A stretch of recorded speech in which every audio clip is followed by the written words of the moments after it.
Chamber থেকে উদ্ধার মৃতদেহ। ডোমজুর থানার অন্তর্গত গয়েশপুরে নির্মীয়মান বাড়ির চেম্বার থেকে উদ্ধার এক ব্যক্তির মৃতদেহ। ঢাকনা দেওয়া চেম্বার থেকে বেশ কয়েকদিন ধরে গন্ধ বেরোচ্ছিল। আজ সেই গন্ধ তীব্র হতেই খবর যায় পুলিশের কাছে। ডোমজুর থানার পুলিশ এসে চেম্বার খুলে উদ্ধার অজ্ঞাত পরিচয় এক ব্যক্তির মৃতদেহ। এলাকায় এক ব্যক্তি বেশ কয়েকদিন ধরে নিখোঁজ রয়েছেন। সেই ব্যক্তির দেহ কিনা তার খোঁজ চালাচ্ছে ডোমজুর থানার police. Bureau report, JBP news Bangla.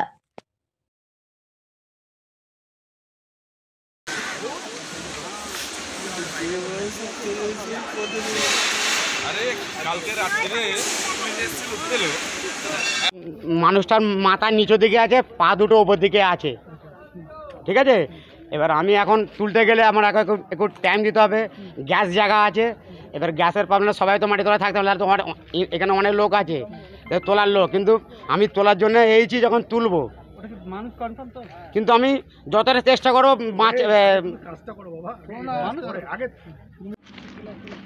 গত শুক্রবার ওনাকে দেখেছিলাম, শনিবার থেকে ওনাকে আর দেখা যায়নি। তো হঠাৎ কালকে যে জমি মালিক, সরকারি জনপ্রতিনিধি, এখানে পঞ্চায়েত মেম্বার, তো ঘটনা হলো ওনার জমিতে এরা দীর্ঘদিন লিজ নিয়ে ব্যবসা করছিল। তো হঠাৎ ওর পার্টনার একটা ছিল, সেই পার্টনার মেশিন নিয়ে চলে যায়। তখনই একটা লেবার কাজ করতো, সেই লেবারটা এসে বলছে যে আমি সকালবেলায় যখন কাজে এসেছি শনিবারে, আমি এই গুপ্তাজিকে দেখতে পাইনি। জমি মালিককে জানাবার পরে তখন জমি মালিকের সন্দেহ হয় তাহলে এ কিছু হয়তো ঘটনা কিছু ঘটিয়ে দিয়েছে আমাদের বলে। তো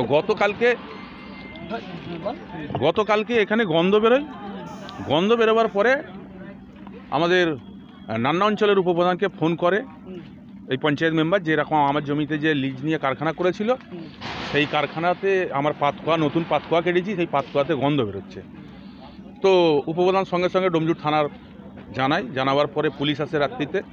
পুলিশ এসে চেম্বারে সরিয়ে মারাত্মক গন্ধ বেরোচ্ছে, কিন্তু নিচে কিছু কাপড় চোপড় পড়ে আছে দেখা যাচ্ছে, বডিটা বোঝা যাচ্ছে না ঠিকমতো। তো রাতের অন্ধকারে হয়তো বোঝা যায়নি, কিন্তু আমাদের সন্দেহ হচ্ছে যেভাবে গন্ধ এখানে বেরোচ্ছে, নিশ্চয়ই কিছু না কিছু একটা দুর্ঘটনা ঘটিয়ে রেখে দিয়েছে। এবং যে ছেলেটা করেছে, বিপিন বলে নাম, সে এখান থেকে চলে গিয়েছে শনিবার দিন। পার্টনার ছিল, ওরা দুজনে পার্টনার। ওর বাড়ি কত? বিহারে, পাটনা। এবং এই যে কারখানা, এই কারখানাতেই থাকতো, এখানেই কাজ করতো। কোনো গন্ডগোল হয়েছিল? ওদের মধ্যে কি হয়েছে সেটা তো আমরা বলতে পারবো না। যে পার্টনারে ধান্দা করতে করতে কিছু নিশ্চয়ই হয়তো হয়েছে, না হলে একসঙ্গে একই পার্টনারে একই মেশিনে কাজ হতো সব।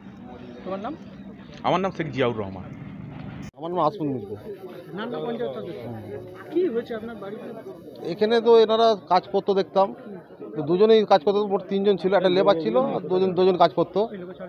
তারপরে দেখলাম তো শুক্রবার রাত্রিরে আমি আবার এসেছিলাম, ওদের দেখতে পেয়েছিলাম।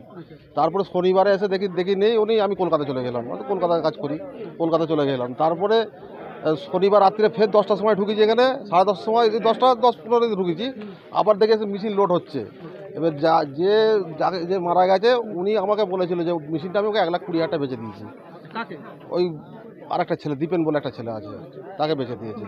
এবার সে বলে চাচা আমি মেশিন নিয়ে যাচ্ছি। আমি বাবা একটু দাঁড়াও, উনি আসুক। এবার ওনাকে ফোন করছি, ফোনের সুইচ অফ। এবার ফোনের সুইচ অফ। তারপর তখন আমি ওই 11টা 10-15 অবধি এখানে ছিলাম। আমি বলা তুমি বাবা এখন যখন আসো না, আমি চলে যাচ্ছি, তুমি ওর সাথে দেখা করে যাও। বললো হ্যাঁ চাচা আমি কালকে ফের আসবো। এই অবধি আমার কথা শেষ হয়ে যায়, আর কথা হয় না। আজকে এই তো এখন দেখছি এখান থেকে গ্যাস বেরোচ্ছে, তখন দেখে আমরা। কতদিন ধরে নিখোঁজ? শুক্রবারের রাত থেকে, শনিবার সকাল থেকে ওনাকে দেখতে পাইনি। কালকে রাত্রি জানতে পেরেছি এটা, যে এখানে গ্যাস বেরোচ্ছে, এটা আবার খুলে দেয়। কালকে গাড়ি এসেছিল, পুলিশ গাড়ি এসেছিল, হ্যাঁ, তখন এসে কিছু দেখতে পাওয়া যায় না। ওকে কি এখানে ফেলে দেওয়া হয়েছে? তো সেরকমই তো দেখা যাচ্ছে। না কে আমি এখনো জানি না কেউ ফেলেছে, এটা আমি জানি না স্যার। আমি কি করে জানবো? আমি তো দেখিনি কে ফেলেছে, তাহলে বলে দিতে পারতাম। আপনার কি মনে হচ্ছে? আমার মধ্যে ওরা দুজনই ছিল এখানে, আর কেউ থাকতো না এখানে। এই যে লাশটা নিচে পড়ে আছে, এটা দুজনের মধ্যে কি একজন ফেলে দিয়েছে? সেটা কি করে আমি দেখেছি, এটা দেখলে তো বলতে পারতাম স্যার। যোগাযোগ করতে পারছেন? আর একজন যে মারা গেছে ওনার বাড়ির সাথে যোগাযোগ হচ্ছে। আর ওই তো সাউ। ওনাদের ডাকনাম ছিল গুপ্তা। আপনার কাছে কি এরা ভাড়া নিয়েছিল? ভাড়া নিয়েছে ক টাকা ভাড়া দিত 8,000 টাকা ভাড়া দিত। বছরে? আবার ভাড়া দেয় না দাদা, লকডাউন থেকে আর ভাড়া দিতে পারতো না। কত বছর আছে এখানে? 8 বছর আসতে আছে, লকডাউন থেকে কোনো পয়সাই দেয় না আমাকে। এবারে একটা ফ্যামিলি চলে আছে থাক, একে তাহলে কেউ মার্ডার করেছে মনে হচ্ছে সেরকম, সেরকমই দেখে বোঝা যাচ্ছে। কি মনে হচ্ছে আপনার? ওরকমই তো দেখে মনে হয়, লোকটা ওখানে যাবে কি করে? কি কাজ করতে? ওই জামা কাপড় ওয়াশ করতো, জামা কাপড় ওয়াশ করতো। আচ্ছা, এই পায়খানাটা কতদিন হয়েছে? পায়খানাটাই 1 সপ্তাহ হয়েছে। এক সপ্তাহ হয়েছে। ওর নাম কি? এর তো নাম গুপ্তা বলে ডাকতাম আমরা। এমনি ভালো নাম লক্ষণ। হ্যাঁ, ওবার তো কাগজে দেখছি এখন ওই নামটাই দেখা যাচ্ছে। আপনার নাম? আমার নাম আসুন মিত্র। আপনি কি পঞ্চায়েত সদস্য? হ্যাঁ স্যার, কোন পঞ্চায়েত? এই আমাদের নান্না অঞ্চল, নান্না। দেখুন, ঘটনা হচ্ছে এটা হচ্ছে এখানে অ্যাকচুয়ালি যে বাড়ি করছে না, এখানে কারখানা ছিল, এখানে ভাড়াটিয়া হিসেবে ছিল। এবং আমি যেটু মালিকের কাছ থেকে যেটু শুনেছি, বোধহয় ভদ্রলোক ইউপির বাসিন্দা ছিল। তা এরপর দেখা যাচ্ছে 2 দিন ধরে নিখোঁজ। তারপরেই অনুমান করা হয় এখান থেকে একটা গন্ধ বেরোনোর পর যে হয়তো এখানে বডি আছে কিনা, এবং সেখানে পুলিশকে সেভাবে খবর দেওয়া হয়। পুলিশ এসে বডি এখন উদ্ধার করেছে, সেটা আপনাদের সামনে এবং আমাদের সামনেই হয়েছে।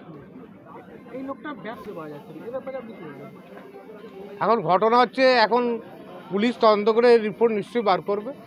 যদি কেউ অভিযুক্ত থাকে, তার এগেনস্টে আইনি যে ব্যবস্থা নেওয়া নেয় পুলিশ নেবে।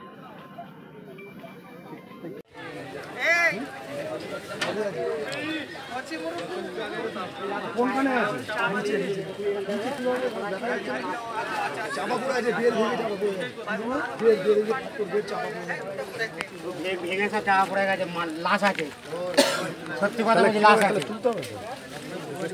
আমি ওখানে একটা ঠ্যাঙে দড়ি বেঁধে দিয়ে আসবো, আর এর থেকে বেশি কিছু কথা যা হবে ট্রেনে ফোরে করবো। দুটো ঠ্যাঙে দড়ি বাঁধতে হবে। রিক্স আছে, বহু রিক্স আছে।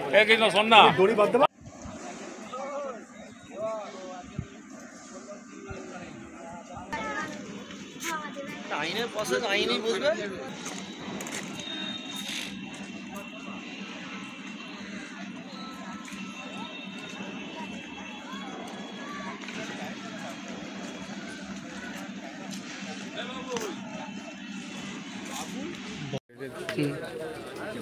ধরো হ্যাঁ, দড়ি ছিঁড়ে